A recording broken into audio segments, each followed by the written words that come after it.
Have you been looking for a pure powerhouse DPS GLEY build? Well, this is the build for you. Do you want a build that can literally spam high power rounds and never run out of ammo? Yeah, this is that build. I think you guys are going to enjoy this one. It's the first build we're putting up on the channel for the First Descendant. And thanks to my boy, Jasamian, for using this build yesterday when we were playing together. And then he also joined me for the stream. He said, yo, you have to try this build out. I tried it out after the stream, had a ton of fun with it, and even completed the first hard boss, helping out some randoms. And the crazy part about this build isn't even min-max. And I think once you guys start to tweak it, you guys can even make it better. So would you guys like to know what build it is? I think so. Let's get into it and let's start the party. So for this build to work, you have to do a couple things. You have to have the build and then you have to know the technique. So what we'll do, we'll explain what build I was using for this, and then I'll show you how you guys can do it with GLEY, because it's a two-part process, but once you get it, it's pretty simple to do. So the primary weapon you guys are going to be using is the vestigial organ, and the reason why is because this is one of the only launchers that shoots straight, so you can spam it. Some of the other launchers, from what I have found, shoot like at an angle, so it just doesn't work. It goes up and then goes down. This is the only one at the moment that I found, and that Jasamian knew too. He was like, yo, I haven't found another one, but it shoots straight.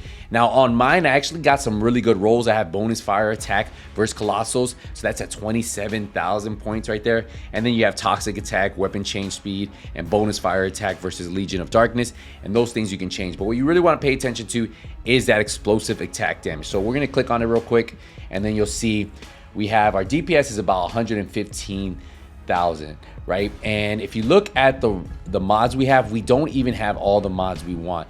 Now I did put this defense master on, and I think this actually works good if you get any enemies in front of you and you're getting target from other. When defeating an enemy, defense plus 120% for 10 seconds.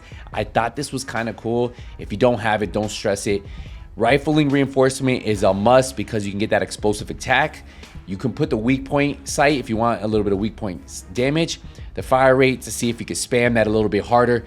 But the mod that you do want to get, if you don't, I don't have it yet, is action and reaction, but you want the one for the launchers. And this is honestly the only gun you're going to need if you want to spam this. So if you guys don't have it, head over to Agna Desert and you guys go all the way to the top where it says previous construction team. It's a storage area, and then the storage outpost. Just run over here, and if we scroll down, you'll notice we have a 50% chance, but I am in hard mode, so I have a 50% chance. I think not in hard mode, it might be like 30% chance. So do it a few times if you aren't in hard mode, and you should end up getting one. I ended up getting one before, and then I went back and did it in hard mode because I wanted one at 100 to have a little bit better rolls, and I ended up getting it again. So that's something you guys can do there. That's where I've been able to find it the most, but it does drop randomly as you guys are playing. So if you already have one, well, there you go. But if you guys don't, that'll be an easy place for you guys to get it.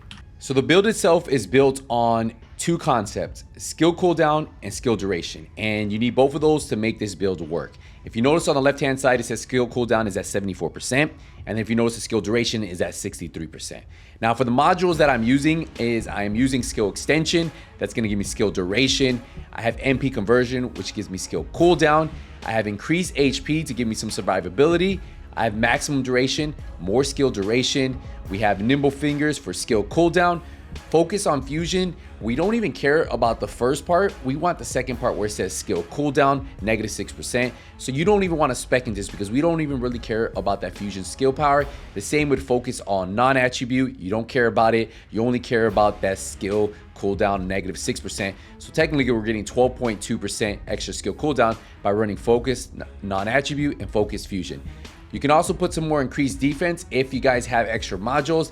And then recommend everybody, if you haven't already, for these sub attack modules, level them up, because if you're gonna have them there, that's extra mod slots. The max you can get off of one is 10 extra mod slots. So if you put that in there, your build is definitely gonna be better than if you didn't have it in there, and you don't. So level that up as you go, and then hopefully you can create better builds. Now, one thing I do want you guys to know, I did use the energy activator that we got from hitting level 40, and I used it on this account. So if you guys I think you guys get 2. You get one at level 40, and then you get one for beating the campaign. So I used one on there, and that's what I went with because I felt like, you know what, this is a build that I could use in the future, and I kind of like GLEY anyway. So that's why I ended up using that. So that I technically have 10 more module capacity, so I can 100% improve this. Maybe put some increased defense or maybe max out HP. Do you need to have these all maxed out right now? No, you don't. Jasemian was actually running this without being maxed out. He was doing it, I think we were in the final 2 areas unlocked, and he was using it and still destroying stuff. I ended up trying this build at 100 after the stream, and I loved it, and I was like, you know what, let me make a build on it. So there you guys go there. Now we're gonna go take a look at the reactors. If we look at the reactors are very important for most of your skill builds, but for this one, the only thing you're really looking for is the bottom attributes, the 2 little talents you have down below. The chill skill power one, we're not really too focused on that one, but we are focused on the skill cooldown. If I could have the perfect one, it would have skill cooldown and skill duration. If I can only have one, you want skill cooldown, because what that's going to do, it's going to allow you to have a lower cooldown than the duration of your skill, and it's barely there, but that means that we never have a downtime. We just have to reproc our skill and then keep blasting our rocket launcher. So that is what you guys are kind of looking for, that skill cooldown.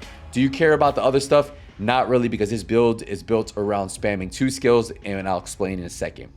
Now for the external components, highly recommend putting HP on there. If you can get some of these that have 2 HP rolls, or maybe HP and defense, that's up to you, but I went with HP everywhere I could, max HP. I do have one that had max HP and defense, 3,100. I was lucky there, but that's a good one too, and that's not even 100. Hopefully I can get a level 100 one later on. And then also we have another one with max HP. So I went with max HP on everything and a little bit of defense there. Now, how does this build work? Let's go to the Descendant. And with Ultimate GLEY or regular GLEY, you have 4 skills, 1 passive skill, but the 2 skills that we're really focused on is Frenzied and then Increased Sensory. The reason why we want Frenzied is because when you are in Frenzy state, you're gonna increase your fire attack and penetration. It does reduce your HP, so that's why you're constantly always like barely fighting with HP, but you're putting out an insane amount of damage. Now, for our second skill, Increased Sensory. Now look at this. When in Frenzy state, applies maximum lethality during which bullets are not consumed. So that means when you are in Frenzy state, we're gonna proc that first, and then we proc Increased Sensory. Everything we shoot there is going to cost us 0 bullets. So that's why it works with the rocket launcher so well, and those high power rounds. Whether you want to run this with a high power sniper rifle or a rocket launcher like I was doing, it's really up to you. It's amazing, and this build is definitely something I think a lot of you guys will enjoy if you guys try it out. If you look at my duration, it's 8.1 seconds, and look at my cooldown, 8 seconds. That's what I was telling you. The duration is 0.1 seconds longer, so that means I should always have my cooldown reset so I can spam it again and just keep doing it over and over and over. And that's honestly why I like this stat, and I think these 2 combos are so fun to use with the rocket launcher. So just 2 steps, guys. Number 1, Frenzied, proc it. You'll see her hair turn white, and she has like a little blood kind of like floating around her. And then proc the 3rd skill, which is Sensory. When you do that, it's going to allow you to just keep spamming bullets. If you look at, I'm 0 of 1 in my RPG, but I'm constantly shooting. That's what's cool about this. Now again, like I said, you can use this with other weapons. You guys can play with this. You guys can tweak the build, have fun with it. Let me know what you guys think. If you guys enjoyed the video, I just ask one favor, leave a thumbs up, and I'll see you guys in the next one. Hey, Nothing But Skills is out.